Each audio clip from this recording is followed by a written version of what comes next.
Good afternoon to all of you. Good afternoon, sir. Good Good afternoon. afternoon. In the last turn, we will discuss about the some basic principles and rules of representing your data. मैं बार बार कहता हूं कि आप सभी लोगों को अपने dissertation में कुछ प्रकार के आंकड़े इकट्ठे करने हैं, तो वो जो आंकड़े आपको इकट्ठे करने हैं उसके कुछ ग्राफिकल रिप्रेजेंटेशंस आपको अपने डिजर्टेशंस में करने हैं। तो आज तो एक बेसिक कॉन्सेप्ट है कि हम जो आंकड़े इकट्ठा करेंगे या जो भी आप डाटा इकट्ठा करते हैं उसको हम कुछ निश्चित तरीके से रिप्रेजेंट करते हैं in the form of frequency distribution, जिसको आप बारंबारता सारणी कह सकते हैं, बारंबारता वितरण कह सकते हैं, आवृत्ति वितरण कह सकते हैं। किसी भी स्कोर पे, किसी भी बीमा पे या किसी भी करेक्टरिस्टिक्स पे आप जो बेसिक स्कोरिंग करते हैं उनकी मेजरमेंट करने के बाद, तो उसको आपको रिप्रेजेंट करना होता है, उसको आपको दिखाना होता है कि हमारा डाटा को कितने अच्छे तरीके से हम रिप्रेजेंट कर सकते हैं। तो उसके लिए सबसे पहली जरूरत आपकी होती है कि आपको कुछ उन आवृत्तियों को एक निश्चित तरीके से उसको आप दिखाते हैं सारणी के रूप में। कई प्रकार की सारणियां बनती हैं जिस पे हम चर्चा करेंगे। तो बेसिक हम बात करेंगे आपसे कि फ्रीक्वेंसी क्या है, what is the concept of frequency and what is frequency distribution, और आवृत्ति वितरण क्या है।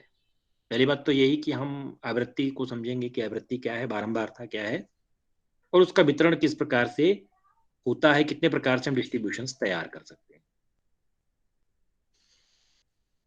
इन जनरल मीनिंग में हम बार बार आवृत्ति, आप लोग मैथ्स में या फिजिक्स में भी अगर आप लोग शुरू में पढ़े हों तो थोड़ा सा एक बेसिक कॉन्सेप्ट भी हम लोग बनाते थे ऐसे, जब स्ट्रिंग और गर्त बनाते थे, ट्रेंच और खाइयां बनती थी, तो इसको भी आवृत्ति के रूप में रिप्रेजेंट करते हैं।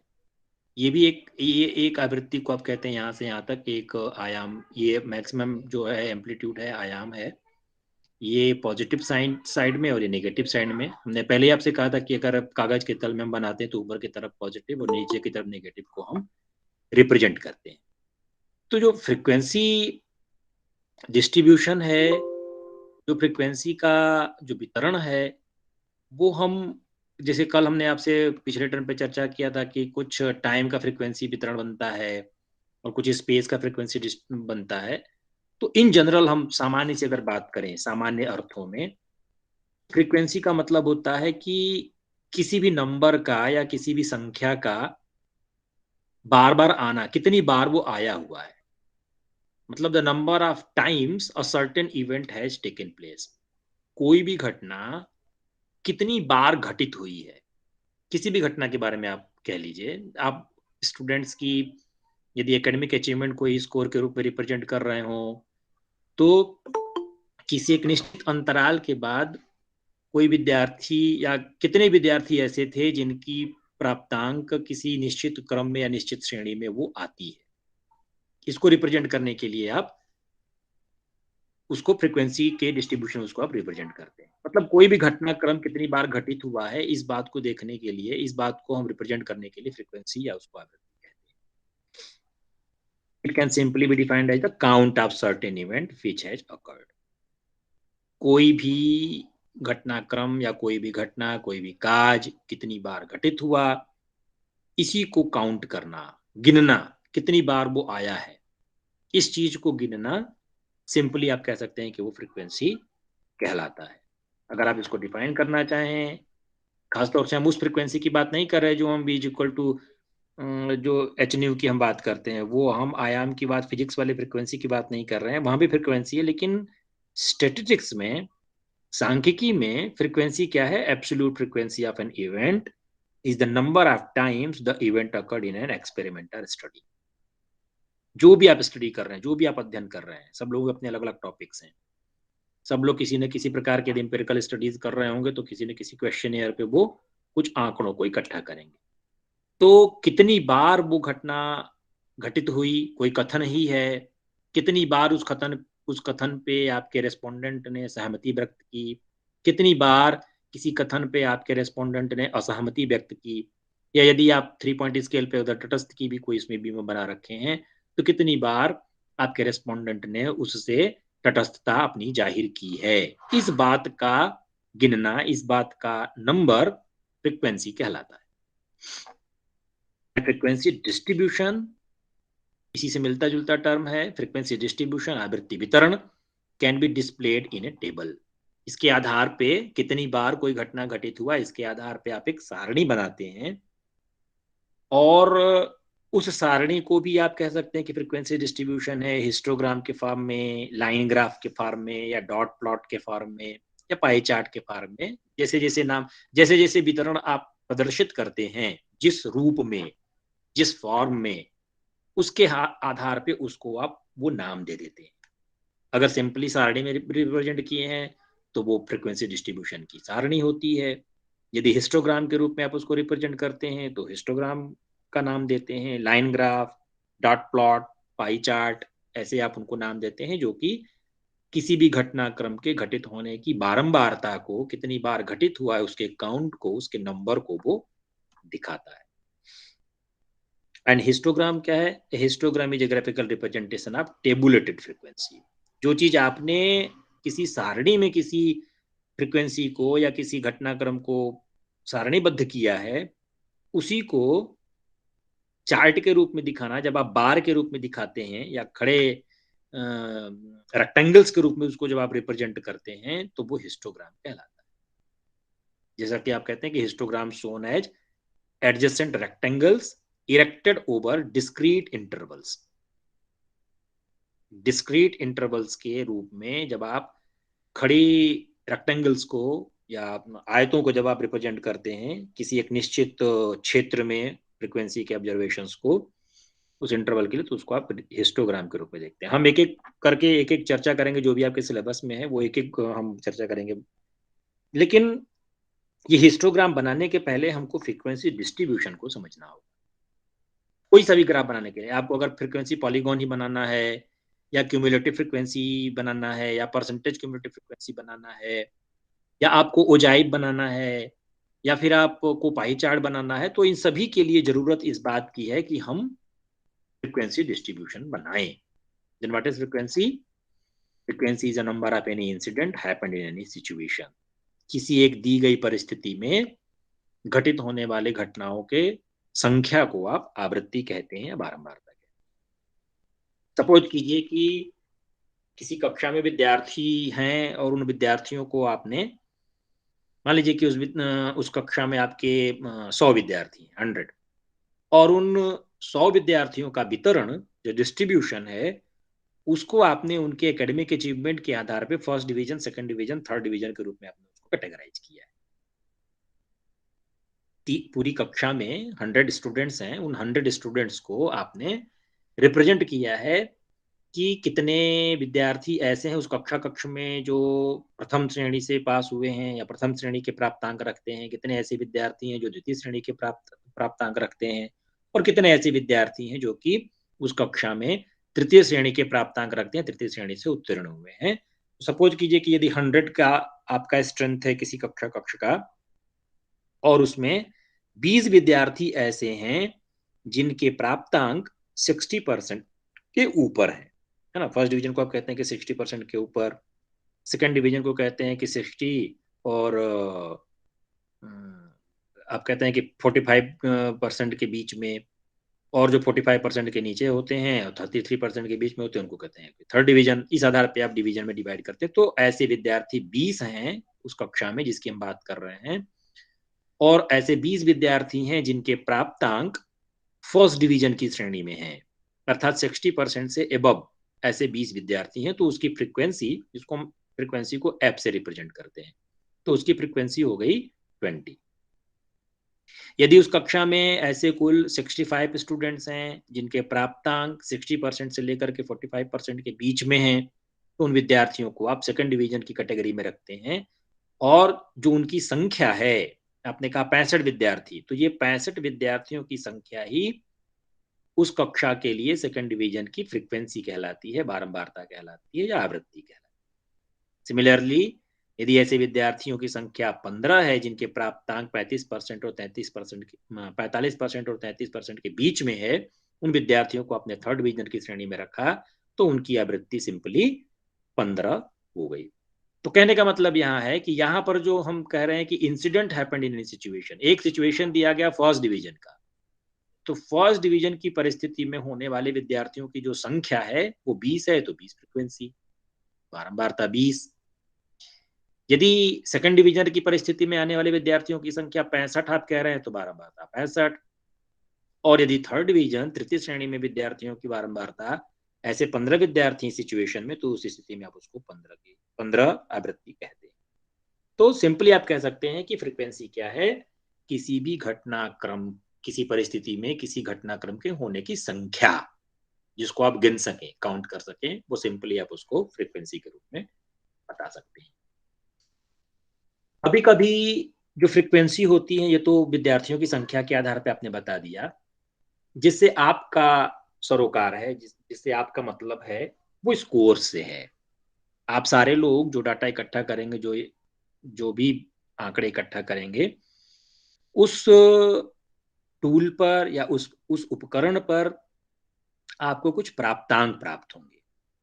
तो कभी कभी हम फ्रीक्वेंसी को प्राप्तांकों के रूप में भी रिप्रेजेंट करते हैं, या यूं कह लीजिए कि प्राप्तांक ही आपके आवृत्ति के रूप में होते हैं। वो कोई सी भी प्रश्नावली आप यूज कर रहे हो, आप एटीट्यूड स्केल यूज कर रहे हो, या आप सिंपली हाँ या ना वाले प्रश्न बनाए हैं अपने प्रश्नावली में, या ऑब्जर्वेशन की कोई चेकलिस्ट बनाई है आपने, कोई सी भी जो भी चीज आपने बनाई है, उस चीज को बनाने के लिए जो जो स्कोर आपने प्राप्त किया, जो स्कोरिंग करी आपने प्रश्नों के आधार पे, हाँ ना पे, सहमत, तटस्थ, असहमत पे, जो आपने उनको नंबर दे रखे हैं, वो नंबर भी आवृत्ति के रूप में गिने जाते हैं। उनको भी आप आवृत्ति के रूप में समझ सकते हैं। और ऐसे जनरल टर्म में अगर आप स्कोर को सिंपल कहें, तो आप उसको लोअर लिमिट और अपर लिमिट के रूप में उसको आप रिप्रेजेंट करते हैं। जैसे हमने पिछली बार आपसे चर्चा किया था क्लास में, ये बहुत तो आपको समझने की बात है कि जब कभी कोई भी नंबर की, अगर आपने कहा, जैसे आपने कहा 20, जैसे यहाँ पे हमने एग्जाम्पल लिया है, आपने कहा स्कोर 20, ठीक है। सपोज कीजिए कि आपका कोई प्रश्न पत्र था या कोई क्वेश्चन था, उस क्वेश्चन में 50 प्रश्न थे, और किसी विद्यार्थी के उस प्रश्न पत्र में, उस प्रश्नावली में 20 अंक प्राप्त हुए, अर्थात उसका प्राप्तांक 20 हुआ। अब यदि उस क्वेश्चन को, जो नंबरिंग आपने एक से लेकर के 2 तक, 20, 1 से लेकर के 50 तक जो आपने किया है, तुमने पहले ही कहा कि जब आप किसी प्राप्तांक यदि होता है, तो वह एक कॉन्टिन्यूअस नंबर होता है। 1 से 2 के बीच में हमने आपसे पहले बताया था कि 1.1, 1.111, 1.111, 1.12, 1.122, ऐसे जितने भी संभावित मान आप चाहिए, वो सारा कुछ इसमें आपको प्राप्त होगा।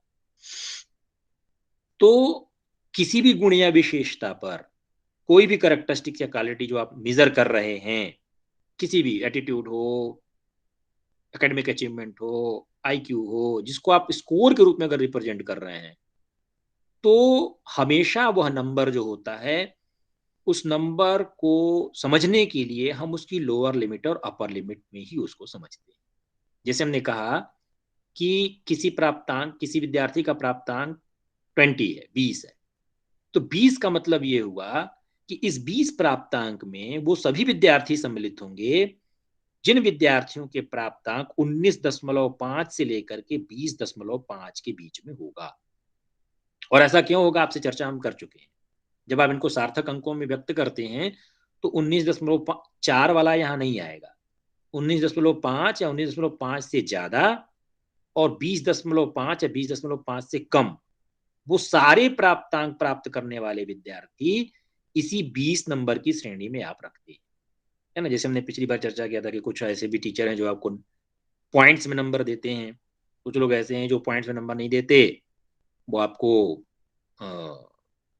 पूर्ण संख्याओं में नंबर देते हैं, 20, 30, 25, 26, 27। कोई इस तरह से नहीं देता कि 20.5, 20.4, 20.3, इस तरह के प्राप्तांक। हालांकि दे सकता है यदि वो बहुत गहराई से आपके प्रश्न पत्र को पढ़ा हो और अच्छे से डिस्क्रिमिनेट कर पा रहा हो विद्यार्थियों के बीच, तो हो सकता है वो दे।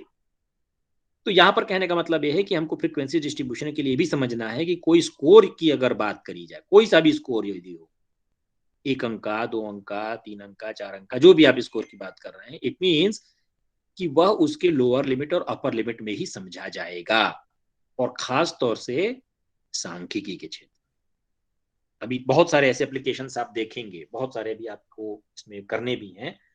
उन एप्लीकेशंस में हम बार बार आपसे उसकी लोअर लिमिट और अपर लिमिट की ही बात करेंगे।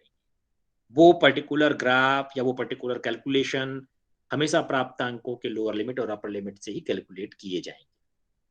तो ये कॉन्सेप्ट बहुत क्लियर कट हमें होना चाहिए कि कोई भी प्राप्तांक यदि हमें बताया जा रहा है या कोई भी प्राप्तांक यदि हमें किसी कैलकुलेशन के लिए दिया गया है, देन आप उसको उसकी अपर लिमिट और लोअर लिमिट के साथ ही समझिए।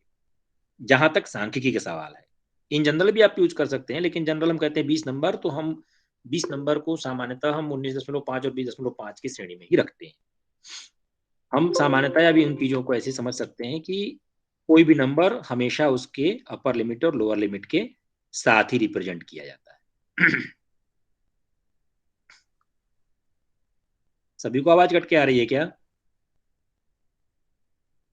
नहीं सर, क्लियर आ रही है। नो सर, सही आ रही है। तो ये बात हुई फ्रीक्वेंसी की, कि फ्रीक्वेंसी हमें प्राप्तांक, मेनली प्राप्तांक की बात करना था। तो कोई सा भी स्कोर अगर होगा तो स्कोर को हमेशा आप उसके वास्तविक निम्न सीमा और वास्तविक उच्च सीमा को आपको समझना चाहिए, आपको पता होना चाहिए। अब कई प्रकार के स्कोर्स की, खासतौर से शिक्षा शास्त्र में आप लोग थोड़े बहुत, जो लोग मेजरमेंट इवेल्युएशन अगर किसी पेपर के रूप में अगर पढ़े होंगे, तो आपको स्कोर्स के टाइप्स के बारे में भी कुछ नाम आप सुने होंगे, लेकिन फिर भी हमें पता होना चाहिए कि कितने प्रकार के स्कोर्स होते हैं। कुछ ऐसे प्राप्तांक होते हैं जो कंटिन्यूअस स्कोर होते हैं, जिनको आप सतत प्राप्तांक कहते हैं, जैसे आपके एकेडमिक अचीवमेंट के प्राप्तांक। कुछ ऐसे प्राप्तांक होते हैं जो कि सतत न होकर के असतत होते हैं, डिस्क्रीट होते हैं, खंडित होते हैं, जो बीच के सभी संभावित मान नहीं होते, जैसे किसी कक्षा में विद्यार्थियों की संख्या।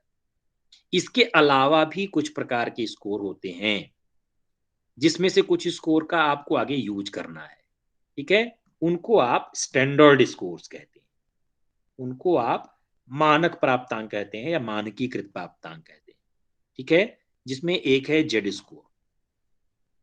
जेड स्कोर, जब हम लोग एनपीसी के एप्लीकेशंस को देखेंगे तो वहां पे जेड स्कोर आएगा, तो एक नाम अभी जानते रहिए, जेड स्कोर है।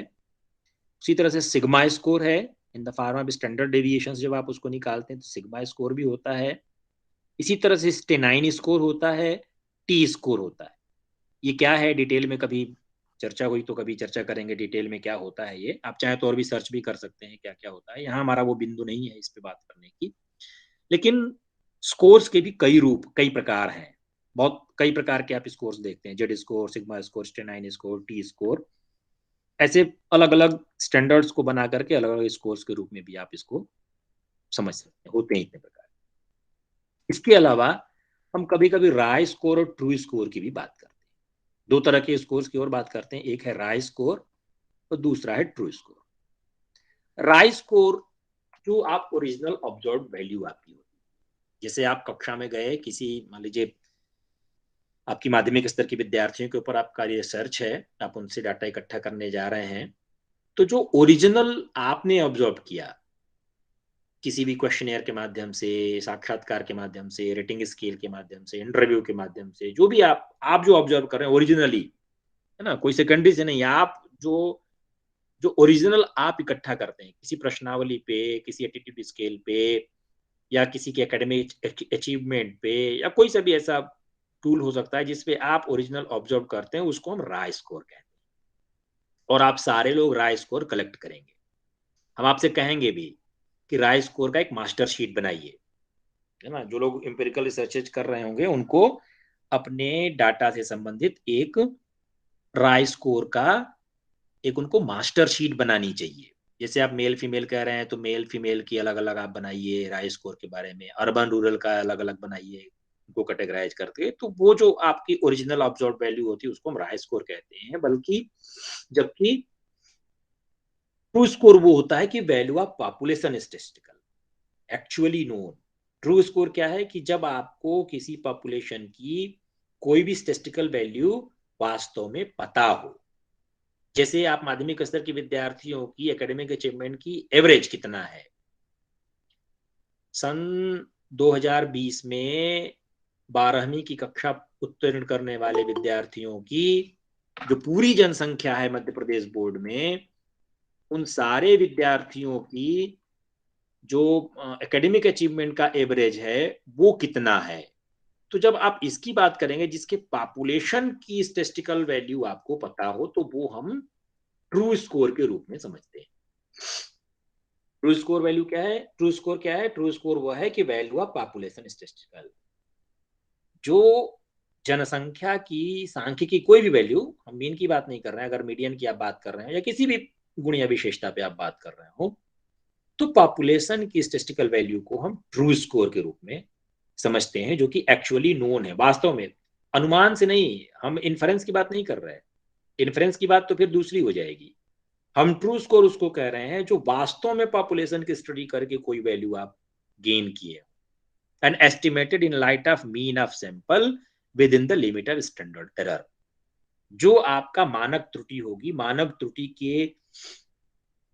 की जो सीमा है, ठीक है, जो भी आप उसकी भाई स्टडी करेंगे तो सैंपल की स्टडी करेंगे और एस्टिमेट करेंगे आप पॉपुलेशन के बारे में, तो जो स्टैंडर्ड एरर को कम करके, है ना, with in the limit of standard error, मानक त्रुटि की सीमा के भीतर जो किसी सैंपल के मीन की जब आप एस्टिमेट करते हैं तो उसको आप ट्रू स्कोर के रूप में समझते हैं। मतलब ये क्या है कि पॉपुलेशन की स्टैटिस्टिकल वैल्यू जो स्टैंडर्ड एरर की लिमिट की सीमा में हो, उसको हम ट्रू स्कोर के रूप में समझते हैं। तो दो तरह से हो गया, एक तो आप राय स्कोर की बात करते हैं जो ओरिजिनली रिसर्चर कलेक्ट करता है, और दूसरा हम पॉपुलेशन की अगर स्टैटिस्टिक्स पता है तो वो, या फिर सैंपल के आधार पर जब पॉपुलेशन के बारे में जब हम कोई इन्फरेंस ड्रा करते हैं तो स्टैंडर्ड एरर की लिमिट के अंदर प्राप्त होने वाले मान को हम ट्रू स्कोर के रूप में समझते हैं।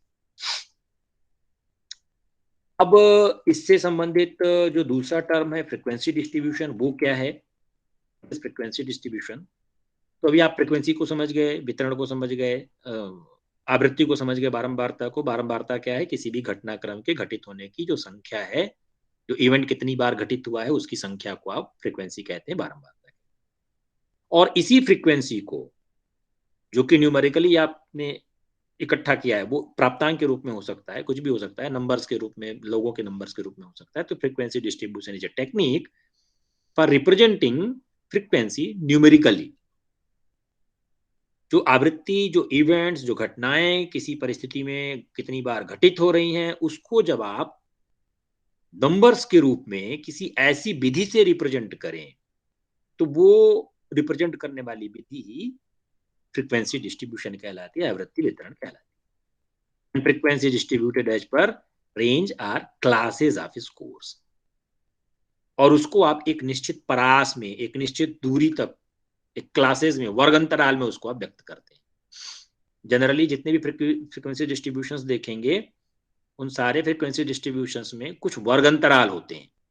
क्लास 10th में आप पढ़े भी होंगे कि हर प्रकार के आवृत्ति वितरण में या बारंबारता सारणी में कुछ वर्ग अंतराल होते हैं, 10 से लेकर के 20, 20 से लेकर के 30, 30 से लेकर के 40, 40 से लेकर के 50, 50 से लेकर के 60, ऐसे करके दिए रहते हैं।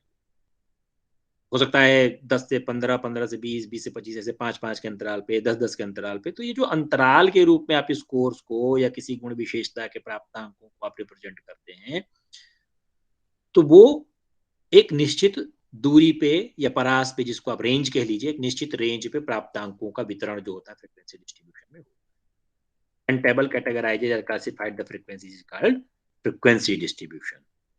और जो आवृत्तियां हैं, चाहे वो प्राप्तांक की हो, चाहे विद्यार्थियों की संख्या की हो, जब उसको आप एक निश्चित वर्ग अंतराल में उसको वर्गीकृत करते हैं, एक निश्चित कैटेगरीज में सारणी के रूप में जब रिप्रेजेंट करते हैं, तो वही सारणी, फ्रीक्वेंसियों के द्वारा बनाई गई सारणी, आवृत्ति वितरण कहलाती है। और ये कई प्रकार के आवृत्ति वितरण हो सकते हैं, ठीक है। उसमें कुछ की बात हम यहाँ पर आपसे करेंगे जो जिससे हम लोगों का सरोकार है। एक है एब्सोल्यूट फ्रीक्वेंसी डिस्ट्रीब्यूशन, जिसको आप कह सकते हैं कि एब्सोल्यूट है, विशुद्ध विशुद्ध आवृत्ति वितरण कह सकते हैं या वास्तविक आवृत्ति वितरण कह सकते हैं। दूसरा है क्यूमुलेटिव फ्रीक्वेंसी डिस्ट्रीब्यूशन, जिसको आप संचयी आवृत्ति वितरण कहते हैं। और तीसरा है प्रोपोर्शनेट फ्रीक्वेंसी डिस्ट्रीब्यूशन, जिसको आप समानुपातिक आवृत्ति वितरण कहते हैं। ठीक है, जो पहले दो हैं, अर्थात जो आपका ये एब्सोल्यूट फ्रीक्वेंसी डिस्ट्रीब्यूशन है ये, और जो क्यूमुलेटिव फ्रीक्वेंसी डिस्ट्रीब्यूशन है ये, जनरली जब हम अपने अगर इस पेपर की बात करें या आपके डिसर्टेशन की बात करें या आंकड़ों के विश्लेषण की बात करें, तो इन्हीं दो प्रकार के अर्थात frequency absolute frequency distribution, cumulative frequency distribution की ही जरूरत हमें पड़ती है। जो प्रोपोर्शनेट फ्रीक्वेंसी डिस्ट्रीब्यूशन है, इसकी आवश्यकता हम जब किसी मैथमेटिकल ऑपरेशंस को और जब एरिथमेटिक के अंतर्गत जब उसकी स्टडी करते हैं तो वहां पर प्रोपोर्शनेट फ्रीक्वेंसी डिस्ट्रीब्यूशंस की प्रयोग बात करते हैं। लेकिन जनरली जितने भी प्रकार के हम अपने स्टैटिस्टिकल टेक्निक्स यूज करेंगे वहां पर इन दोनों से हमारा काम चल जाएगा। तो हम लोग अपने इस पेपर में absolute frequency distribution, cumulative frequency distribution पे ही बात करेंगे।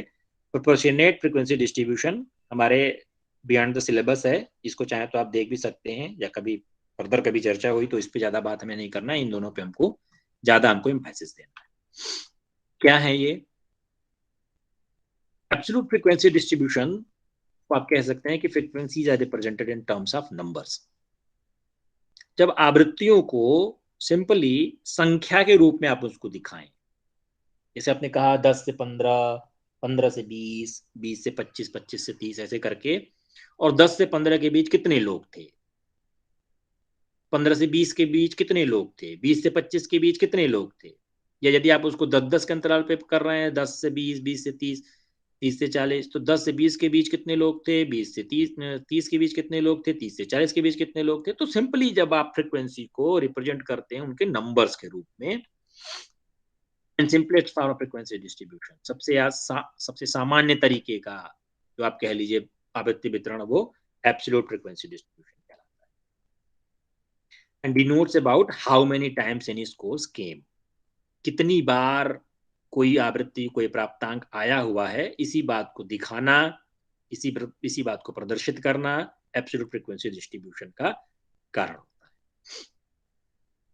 यहाँ पर हम सभी फ्रीक्वेंसीज जितनी आवृत्तियां हैं, उन सारी आवृत्तियों के जोड़ को या जो योग होता है उसको हम कैपिटल एन से रिप्रेजेंट करते हैं। ये कन्वेंशन है, ठीक है, ये हम समझ है हमारी, ताकि जिस बात को हम जैसे समझे वैसे ही आप भी समझें। तो एक यूनिफॉर्मिटी लाने के लिए जो फ्रीक्वेंसीज का टोटल सम है, जैसे अभी हमने कहा, भाई आपको एग्जांपल दिया, first division, second division, third division. First division में 20 लोग, सेकंड डिवीजन में 65 लोग, थर्ड डिवीजन में 15 लोग, तो फर्स्ट डिवीजन की फ्रीक्वेंसी 20, सेकंड डिवीजन की फ्रीक्वेंसी 65 एंड थर्ड डिवीजन की फ्रीक्वेंसी 15। और जब इन सब को जोड़ देंगे हम, अर्थात 20 + 65 + 15 इज इक्वल टू 100, तो जो 100 को रिप्रेजेंट करना होगा उसको हम कैपिटल एन से रिप्रेजेंट करेंगे, है ना। Sum of all frequencies is represented by capital N and is equal to the number of all scores. और जो वो क्या होता है, सभी प्राप्तांकों का जोड़ होता है। जैसे हमने कहा 20 विद्यार्थियों के 100 विद्यार्थियों के प्राप्तांक, तो टोटल 100 विद्यार्थियों के प्राप्तांक आपके पास है 20 + 65 + 15, अर्थात first division, second division, third division students. तो इन सब का यूज आपके पास एन के रूप में रिप्रेजेंट करता है। And this is of 3 types. Absolute frequency distribution भी 3 प्रकार का हो सकता है। कौन कौन से होते हैं वो? तो एक है इंक्लूसिव सीरीज वाला फ्रीक्वेंसी डिस्ट्रीब्यूशन। पहला जो है, जिसको आप इंक्लूसिव सीरीज, इसको आप सन्निहित श्रृंखला भी कह सकते हैं। हिंदी में कहते हैं सन्निहित श्रृंखला वाला आवृत्ति वितरण। दूसरा है एक्सक्लूसिव सीरीज, जिसको आप बहिष्कृत श्रृंखला वाला आवृत्ति वितरण कह सकते हैं। एक्सक्लूडेड सीरीज, जिसमें एक्सक्लूजन होता है। और तीसरा है प्योर या एग्जैक्ट सीरीज, जिसको आप शुद्ध श्रृंखला कह सकते हैं, शुद्ध या वास्तविक श्रृंखला वाला फ्रीक्वेंसी डिस्ट्रीब्यूशन। 3 तरह से एब्सोल्यूट फ्रीक्वेंसी डिस्ट्रीब्यूशन बनता है। ये भी आपको समझना चाहिए कि कैसे हम हो सकता है कभी बनाने के लिए ही आ जाए कि इंक्लूसिव सीरीज से एक्सक्लूसिव सीरीज, इंक्लूसिव से एक्सक्लूसिव कैसे बनाएंगे, एक्सक्लूसिव से प्योर कैसे बनाएंगे, या इंक्लूसिव से प्योर कैसे बनाएंगे। तो आपको ये चीज पता होना चाहिए कि क्या है इंक्लूसिव सीरीज, क्या है एक्सक्लूसिव सीरीज और क्या है प्योर सीरीज। अब हेलो, आवाज आ यस रही सर, है? आवाज आ रही है। आवाज आ रही है। हम्म तो ये 3 प्रकार के फ्रीक्वेंसी डिस्ट्रीब्यूशंस बनते हैं, इंक्लूसिव, एक्सक्लूसिव और प्योर सीरीज वाले। एक एक करके चर्चा करते हैं कि क्या है ये। देखिए, जो इंक्लूसिव सीरीज है, इंक्लूसिव सीरीज को, जैसे ये सारणी आपके समक्ष है, इस सारणी को यदि आप देखिए तो इस सारणी में 3 कॉलम है और 3 कॉलम में 3 चीजें रिप्रेजेंटेड है। एक फर्स्ट कॉलम में हमने रिप्रेजेंट किया है क्लास इंटरवल्स को। स्क्रीन विजिबल है? Yes sir. Yes sir. जो इंक्लूसिव सीरीज है, इंक्लूसिव सीरीज में यहां पर क्लास इंटरवल्स को पहले कॉलम में रिप्रेजेंट किया गया है, दूसरे कॉलम में फ्रीक्वेंसी या उसकी आवृत्तियां, अर्थात उस सिचुएशन में कितनी बार वो घटनाक्रम हुआ है, कितनी बार घटित हुआ है फ्रीक्वेंसी को, और तीसरे जो कॉलम है, तीसरे कॉलम में इस क्लास इंटरवल के मिड पॉइंट को, मध्य बिंदु को दर्शाया गया है। मध्य बिंदु का यहाँ कोई विशेष लेना देना नहीं है, लेकिन इसका आगे यूज होगा, इसलिए हमने एक एक्स्ट्रा यहाँ पर कॉलम बना रखा है। सिंपली किसी किसी कैलकुलेशन में आपको मिड पॉइंट निकालने होंगे तो ये यही क्लियर हो जाए तो ज्यादा आसान है। अब इसकी क्या खासियत है? इसकी खासियत है कि no any two numbers of the series are repeated. आप कहीं भी इस, खास तौर से देखिए, इंक्लूसिव सीरीज, एक्सक्लूसिव सीरीज या प्योर सीरीज का जो आधार है, उस आधार में केवल क्लास इंटरवल में डिफरेंसेस हैं, अर्थात उस क्लास इंटरवल को रिप्रेजेंट करने के तरीके में अंतर भर है। क्लास इंटरवल से ही हम तरीके के अंतर समझ सकते हैं। हमने कहा कि no any two numbers of the series are repeated. कोई भी दो संख्या किसी भी वर्ग अंतराल में, किसी भी श्रेणी में रिपीट नहीं होगा, उसका दोहराव नहीं होगा। ठीक है?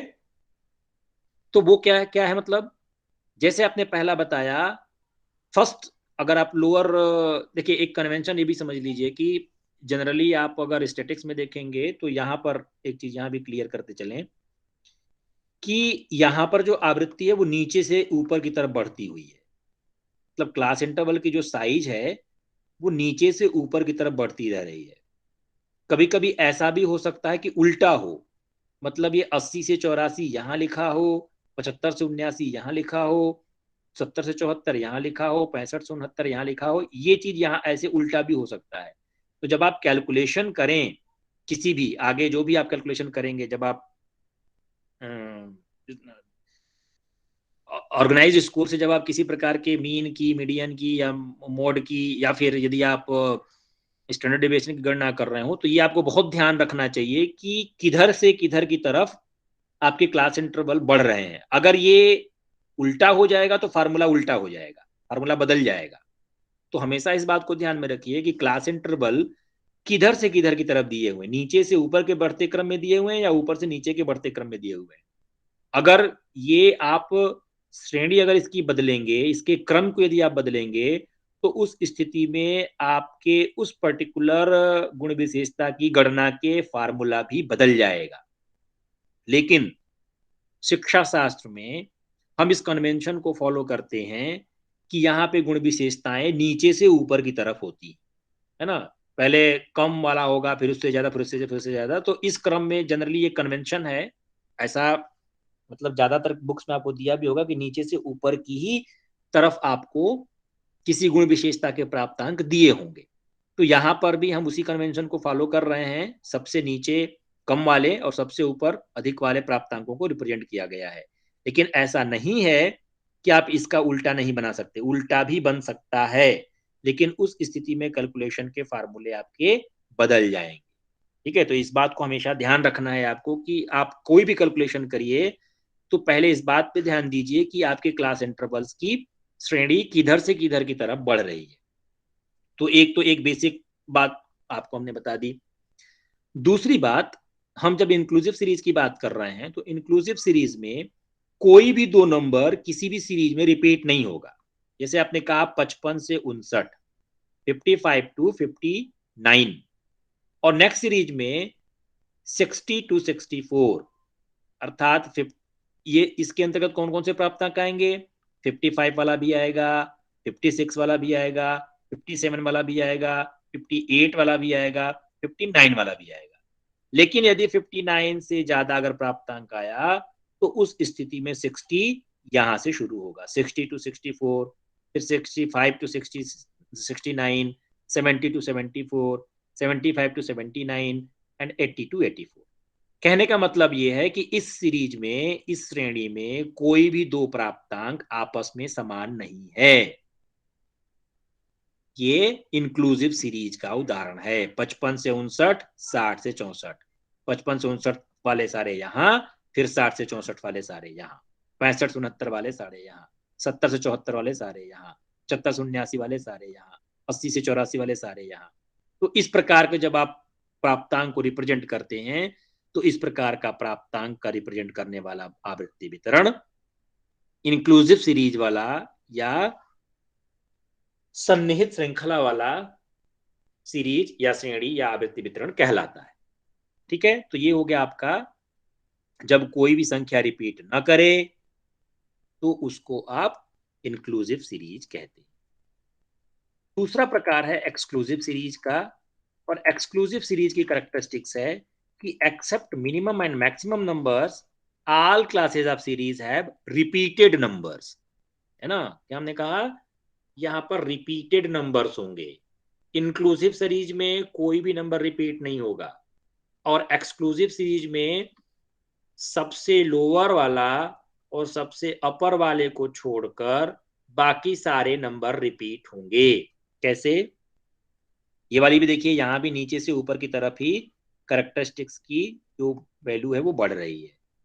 आपने कहा 55 से 60, ठीक, और 60 से 65, तो यहां पर 60 नंबर, यहां भी ये 60 नंबर, फिर 60 नंबर, फिर 60 टू 65, 65 यहां भी, 65 यहां भी, फिर 70 टू 75, 75 यहां भी, और 75 यहां भी, और 80 यहां भी, और 80 टू 85 यहां भी। तो यहां पर नंबरों के रिपीटिशंस हैं। यहां पर नंबर क्या कर रहे हैं? आपस में रिपीट कर रहे हैं। तो जब नंबर रिपीट करते हैं, अर्थात उसी श्रेणी से जब नंबर की मैक्सिमम सीरीज, किसी सीरीज का मैक्सिमम नंबर किसी दूसरे सीरीज का मिनिमम नंबर बनता है, तो इस प्रकार के श्रृंखला को हम एक्सक्लूसिव सीरीज कहते हैं या बहिष्कृत श्रृंखला कहते हैं। अब यहां पर प्रश्न आपका उठेगा कि सर, यदि हम 55 से 60 वाले को रिप्रेजेंट कर रहे हैं और यहाँ पे 60 से 65 वाले को रिप्रेजेंट कर रहे हैं, और यदि किसी का प्राप्तांक 60 आ जाए तो 60 वाले को हम कहाँ रखेंगे? ठीक है, उस स्थिति में हम 60 वाले को कहाँ रखेंगे?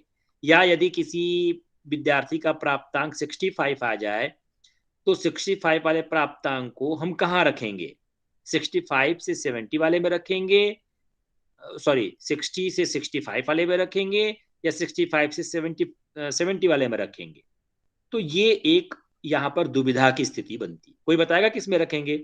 सपोज कीजिए कि आपको किसी को यदि प्राप्तांक 60 टू 65 यदि आता सर है, लोअर वैल्यू को उसी में रखेंगे और हायर वैल्यू को अगले वाले में, उससे ऊपर वाले सीरीज में रखेंगे। नहीं, हम बात कर रहे हैं कि यदि इस वाले श्रृंखला में यदि हमने कहा कि किसी के प्राप्तांक 60 हैं, तो 60 वाले को कहाँ रखेंगे आप? अगर किसी के प्राप्तांक 60 ही हैं, एकदम एग्जैक्ट 60 नंबर है, तो कहाँ रखेंगे उसको? चैट सर बॉक्स में 55 से लिखिए, 60 में। 65। चैट बॉक्स में लिखिए कि यदि 60 किसी का प्राप्तांक है, किसी ऐसा कोई ऐसा स्टूडेंट है जिसको 100 नंबर के प्राप्तांक में 55 से 60 वाले, मतलब 100 नंबर का प्राप्तांक है, और उसको आपने दिया है 60 नंबर, तो 60 नंबर का प्राप्तांक किस श्रेणी में रखा जाएगा और क्यों? अच्छा, साक्षी का कहना है कि 60 to 65 में, नीता भी 60-65, शिवम भी 65। बाकी लोग क्या कह रहे हैं भाई? बाकी लोगों का क्या ओपिनियन है? बाकी लोग क्लास में नहीं है?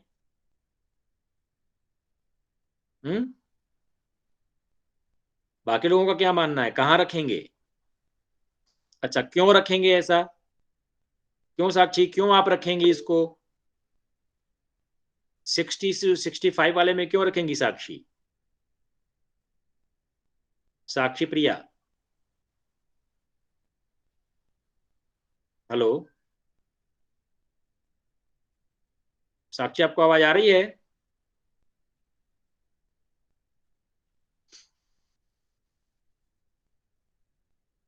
लेफ्ट कर गई। हाँ, क्या कह रही है नीता, बताइए आप। सर लोअर लिमिट को लेते हैं, अपर लिमिट को नेक्स्ट फ्रीक्वेंसी में लेते हैं। तो हम 60 को अपर लिमिट लोअर लिमिट कैसे बांट गए? हमने तो कहा 60। तो सर जैसे अपर लिमिट हमारे और 60 और 65 है, तो सर उसमें इतना तो समझ में आता है हमें कि 60 लोअर लिमिट होगी और 65 अपर लिमिट समझ में आ रही है।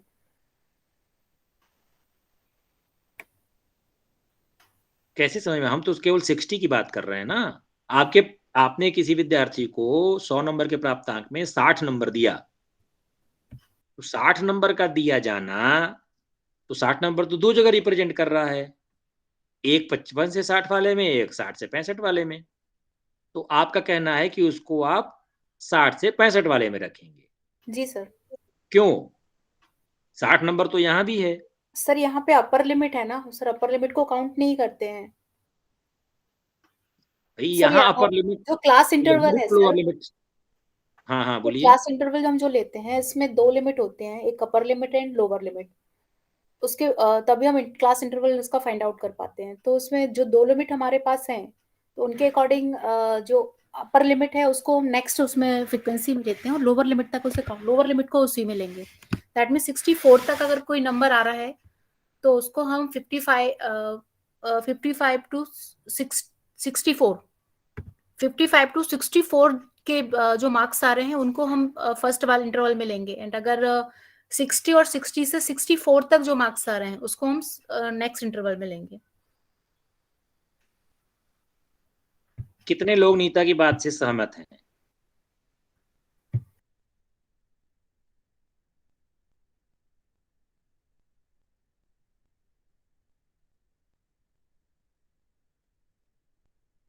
बताइए। चलिए, अच्छा कंप्लीट करते हैं, फिर बात करते हैं।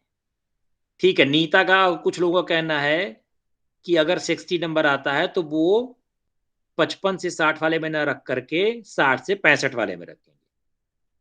ठीक है, चलिए एक और सीरीज देख लेते हैं क्या है, फिर चीजें आपको क्लियर हो शायद। यहाँ पर क्लास इंटरवल की क्या कैरेक्टरिस्टिक्स हो गई कि यहाँ पर केवल मिनिमम और मैक्सिमम नंबर को छोड़ के, अर्थात मिनिमम नंबर इसके लिए क्या है 55 और मैक्सिमम नंबर क्या है 85, इन दोनों के छोड़ के बाकी सभी क्लासेस में जो नंबर्स होते हैं वो रिपीट करते हैं, है ना। जैसे 80-80, 70-70, 75-75, 65-65, 60-60, ये चीजें रिपीट। तो इस प्रकार की अगर श्रेणी होगी तो उसको हम एक्सक्लूसिव सीरीज कहेंगे। तीसरे प्रकार की जो सीरीज है जिसको कि आप प्योर सीरीज कहते हैं या एग्जैक्ट सीरीज कहते हैं, है ना, जिसको आप शुद्ध श्रृंखला कहते हैं, प्योर सीरीज। और प्योर सीरीज की खास कैरेक्टरिस्टिक्स है कि प्योर सीरीज हमेशा एग्जैक्ट लोअर लिमिट और एग्जैक्ट अपर लिमिट के साथ ही बनाई जाती है। ठीक है, इसकी क्या खास बात है कि यहां पर जो श्रृंखला होती है वो 0.5, जो अभी हमने आपसे कहा था कि जो लोअर लिमिट है, लोअर लिमिट में 0.5 घटा दीजिए और अपर लिमिट में 0.5 जोड़ दीजिए। तो इस प्रकार की श्रेणी या इस प्रकार का आवर्ती वितरण जहां पर क्लास इंटरवल्स को या वर्गंतराल को उसकी वास्तविक निम्न सीमा और वास्तविक उच्च सीमा के साथ जब रिप्रेजेंट करी जाती है तो उस प्रकार के आवृत्ति वितरण को हम प्योर या एग्जैक्ट सीरीज कहते हैं। जैसे यहां पर पिछले वाले टेबल में अगर आप देखिए, यहां पर क्या था 55 टू 60। अब इसको यदि हम प्योर सीरीज में कन्वर्ट करें तो 55 की लोअर लिमिट हो गई 54.5। तो यहां पर आपने इसको एग्जैक्ट लोअर लिमिट में रिप्रेजेंट किया है। तो जब या अगर यहाँ 60 होता, ठीक है, यहाँ पर अगर 59, अगर आप 54 से लेकर के 59 की अगर सीरीज होती, वो सपोज कीजिए कि ये अगर वैल्यू आपकी 54 से लेकर के 59 होती, ठीक है, सॉरी 50 से 55 से लेकर के 59 होती, जो पहली वाली सीरीज आपने देखी थी, ये वाली इंक्लूसिव सीरीज वाली, ठीक है। तो यहां पर आपने क्या किया कि ये इंक्लूसिव सीरीज थी, इसकी लोअर लिमिट हो गई, ऐसे यही लिख देते हैं, इसकी लोअर लिमिट हो गई आपकी 54.5 को सब्सट्रैक्ट कर देना है, तो 54.5, और इसकी अपर लिमिट आपको लेना है, तो इसकी अपर लिमिट हो गई आपकी 59.5। ऐसे ही सभी क्लास इंटरवल्स को, जो भी क्लास इंटरवल्स हैं, इसका हो जाएगा 79.5 और 84.5, इसका अगर कहेंगे तो इसका हो जाएगा 69.5 और 74.5। कहने का मतलब इंक्लूसिव सीरीज जो दिया हुआ है, जहां पर नंबर्स रिप्रेजेंट नहीं, जहां पर नंबर्स रिपीट नहीं कर रहे हैं, कोई भी नंबर रिपीट नहीं कर रहा है, उसकी लोअर लिमिट की एग्जैक्ट लोअर लिमिट निकाल लीजिए 0.5 सब्सट्रैक्ट करके, और अपर लिमिट की एग्जैक्ट अपर लिमिट निकाल लीजिए 0.5 जोड़ करके। तो इस तरह से जो श्रेणी बनती है, या इस तरह से जो आवृत्ति वितरण बनता है, उस प्रकार के आवृत्ति वितरण को हम प्योर या एग्जैक्ट सीरीज कहते हैं। अर्थात यहाँ पर क्लास इंटरवल्स के जो फॉर्म्स होते हैं वो एग्जैक्ट लोअर लिमिट और एग्जैक्ट अपर लिमिट में रिप्रेजेंट करने वाले होते हैं। तो ये प्योर सीरीज की बात हो गई। तो ये तो पहली बात होगी एब्सोल्यूट सीरीज की। इसके अलावा जब आप इन तीनों को अगर रिप्रेजेंट करेंगे एक साथ अगर देखना चाहें, तो आप इसको इंक्लूसिव सीरीज कह सकते हैं, जहां पर कोई भी नंबर रिपीट नहीं किया है। इसको आप एक्सक्लूसिव सीरीज कह सकते हैं, जहां पर नंबर्स रिपीटेड हैं, केवल लोअर लिमिट और अपर लिमिट को छोड़ करके। और ये प्योर या एग्जैक्ट सीरीज है, जहां पर क्लास इंटरवल्स के lower limit, exact lower limit और एग्जैक्ट अपर लिमिट के साथ जो नंबर्स हैं उनको रिप्रेजेंट किया गया। तो ये 3 तरह की सीरीज आपको पता होना चाहिए। कभी कभी कोई खास तरह का ग्राफ केवल एग्जैक्ट या प्योर सीरीज में ही बनता है। कौन सा बनता है ये हम लोग आगे देखेंगे। अब जो दूसरे प्रकार का है, ये तो हो गया एब्सोल्यूट फ्रीक्वेंसी डिस्ट्रीब्यूशन का। दूसरा है cumulative frequency distribution. Cumulative frequency distribution में, अच्छा एक यहां पर समझ लीजिए कि यहां पर जो डिस्ट्रीब्यूशन था, ठीक है, इस डिस्ट्रीब्यूशन में क्या है, जैसे आपने एग्जैक्ट सीरीज बनाई है, तो यहाँ पर 54.5 से 59.5 के बीच 2 लोग हैं। उसी तरह से 59.5 से 64.5 के बीच 10 लोग हैं। Similarly 64.5 to 69.5 15 persons, 69.5 to 74.5 12 persons, 74.5 to 79.5 8 persons, and 79.5 to 84.5 each are 3 persons are there। इतने लोग इस श्रृंखला में इतने लोग हैं। तो ये केवल फ्रीक्वेंसी को रिप्रेजेंट कर रहा है, अर्थात किसी एक वर्ग अंतराल में कितने लोग हैं वो उसके करस्पॉन्डिंग रो में आपको दिखाई दे रहा है। जैसे इसमें इतने लोग, सबसे ज्यादा लोग, अगर पूछा जाए कि सबसे ज्यादा लोग किस आवृत्ति में हैं, तो आप तुरंत बता देंगे कि 64.5 टू 69.5 सबसे ज्यादा 15 लोग हैं। सबसे कम किस में है, तो 54.5 टू 59.5 वाले में 2 ही लोग हैं। तो इस तरह से जब इस तरह का डिस्ट्रीब्यूशन होता है तो इसको आप एब्सोल्यूट फ्रीक्वेंसी डिस्ट्रीब्यूशन कहते हैं। लेकिन जब हम क्यूमुलेटिव फ्रीक्वेंसी या संचयी बारंबारता बनाते हैं, तो जो क्लास इंटरवल्स दिए रहते हैं वो हो सकता है एग्जैक्ट फॉर्म में हो सकता है इंक्लूसिव फॉर्म में हो सकता है एक्सक्लूसिव फॉर्म में हो, किसी भी फॉर्म में हो सकता है। लेकिन फ्रीक्वेंसी के बाद एक और कॉलम हम बनाते हैं, जहां पर हम नीचे से ऊपर की तरफ क्रमशः आवृत्तियों को जोड़ते जाते हैं। जैसे यहां पर आवृत्ति 3 थी, इस वर्ग अंतराल की आवृत्ति 3 है, तो 3 की संचयी बारंबारता, इसमें इसके नीचे कोई वर्ग अंतराल नहीं है, या इसके नीचे अगर एक वर्ग अंतराल आप सपोज कर लीजिए, मान लीजिए, कल्पना कर लीजिए, तो वो हो सकता है यहां पर कि 50 मान लीजिए यहाँ पर हो सकता है 5 और कम कर दीजिए, उसकी फ्रीक्वेंसी 0 हो जाए यहाँ पर। तो 0 को 3 में जोड़ेंगे तो 3, फिर 3 और 2 5, 5 और 9 14, 14 और 15 29, 29 और 11 40, 40 और 7 47, 47 और 3 50।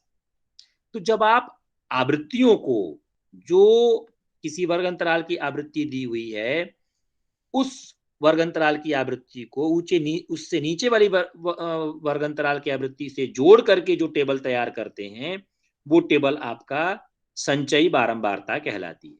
और इसकी खास बात होती है कि संचयी बारंबारता के अंतर्गत जो अंतिम क्लास इंटरवल होता है, उसका जो नंबर होता है वो कुल फ्रीक्वेंसी के नंबर के बराबर होता है। तो ये इसको अगर आप जोड़ेंगे पूरा, तो यहां भी इसका टोटल जो होगा वो 50 आएगा। ठीक है, यहाँ अगर इसको आप अगर जोड़ेंगे टोटल तो ये 50 आएगा। तो आप ये क्रॉस वेरीफाई भी कर सकते हैं कि यदि यहाँ पर जो प्राप्तांक है वो प्राप्तांक इसके बराबर आ रहा है कि नहीं।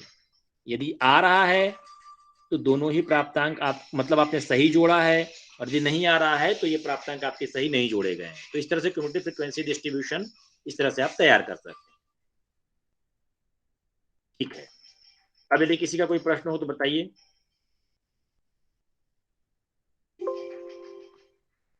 हेलो,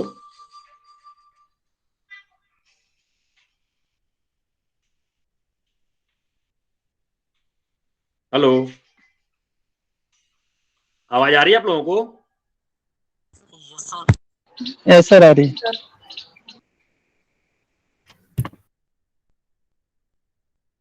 हाँ बताइए। सर जो कम्युलेटिव फ्रीक्वेंसी हमने देखी हुई है सर, उसमें अगर हम मतलब आप ऊपर ऊपर अपर से लोअर की साइड जाते हैं तो वहां पर सर माइनस करें तब भी हमारा वो जो स्टैटिक्स है वो सही रहेगा ना? जैसे अभी आपने जो दिखाया था सर, उसमें जो स्लाइड आप शो कर रहे थे सर, अगर हम उसमें माइनस भी करते जाते हैं, अपर जो बड़ा नंबर है उससे फ्रीक्वेंसी को माइनस करते जाते हैं। यस सर, सर यहाँ जैसे यहाँ पर हमने 50 माइनस 3 किया, 50 माइनस 3 किया तो 47 आएगा, 47 माइनस 7 किया तो एंड 40 आएगा, 40 माइनस 11 तो 29, 29 माइनस 15। तो सर इसमें माइनस करते जाते हैं, और अगर जैसे मिनिमम नंबर से स्टार्ट होता है, अगर ये अपोजिट होता है 3 हमारा ऊपर होता है तो फिर हम उसको ऐसे प्लस करते जाते हैं सर। मतलब ऐसा मैंने पढ़ा था मैथ्स में, तो थोड़ा सा कंफ्यूजन हो रहा था कि इसमें नीचे से ऊपर की तरफ चलते हैं सर या ऊपर से नीचे की साइड जाते हैं। देखिए वही हमने आपको पहले ही कहा, इस बात को बेसिक है बहुत क्लियर कर लीजिए। जी सर। यदि आपके क्लास इंटरवल्स नीचे से ऊपर की तरफ बढ़ रहे हो, ठीक है, तो जो नीचे से ऊपर की तरफ यदि आपके क्लास इंटरवल बढ़ रहे हो तो आपको नीचे से ही जोड़ना है। यहाँ देखिए, यहाँ 49.5 सबसे कम है, सबसे ज्यादा 84.5 है। तो जब इधर की तरफ बढ़ रहा है तब आपको इधर की तरफ क्युमुलेटिव फ्रीक्वेंसी जोड़ते हुए चलनी है। अगर यही उल्टा कर देंगे आप, यदि आपने इस वाले क्लास इंटरवल को नीचे कर दिया, इस वाले क्लास इंटरवल को उससे ऊपर कर दिया, तब ये चीज फिर उलट जाएगी, है ना। इसीलिए हम इसको कह रहे हैं कि पहले आप क्लास इंटरवल को बहुत अच्छे से देखिए पहले कि क्लास इंटरवल कैसे दिया हुआ है, किधर से किधर की तरफ बढ़ रहा है। ठीक है, तो क्युमुलेटिव फ्रीक्वेंसी हमेशा मतलब जिधर की, अब आप उल्टा नीचे उल्टा सीधा मत कहिए, ये कहिए कि जिधर की तरफ क्लास इंटरवल बढ़ते क्रम में है। सिंपल एक फार्मूला अगर बनाना चाहें तो क्लास इंटरवल जिधर की तरफ बढ़ते क्रम में है उधर की तरफ हमको फ्रीक्वेंसीज को, हर क्लास इंटरवल फ्रीक्वेंसीज को जोड़ते हुए चले जाना है। तो ये आप करते चले जाएंगे तो अल्टीमेटली आप अपने क्युमुलेटिव फ्रीक्वेंसी तक पहुंच जाएंगी। ठीक है, अगर इसी को उलट दिया जाए तो उस स्थिति में आपको फिर ऊपर से नीचे की तरफ जोड़ना होगा। कहने का मतलब कि जिधर की तरफ क्लास इंटरवल आपका बढ़ते क्रम में दिया हुआ है उधर की श्रेणी में ही आपको बढ़ना है। जी सर, वो थोड़ा कंफ्यूजिंग हो रहा था सर कि हम लोग को वो माइनस वाला बताया था पैटर्न, इसलिए थोड़ा कंफ्यूजिंग लग रहा था मुझे। हाँ, और किसी का?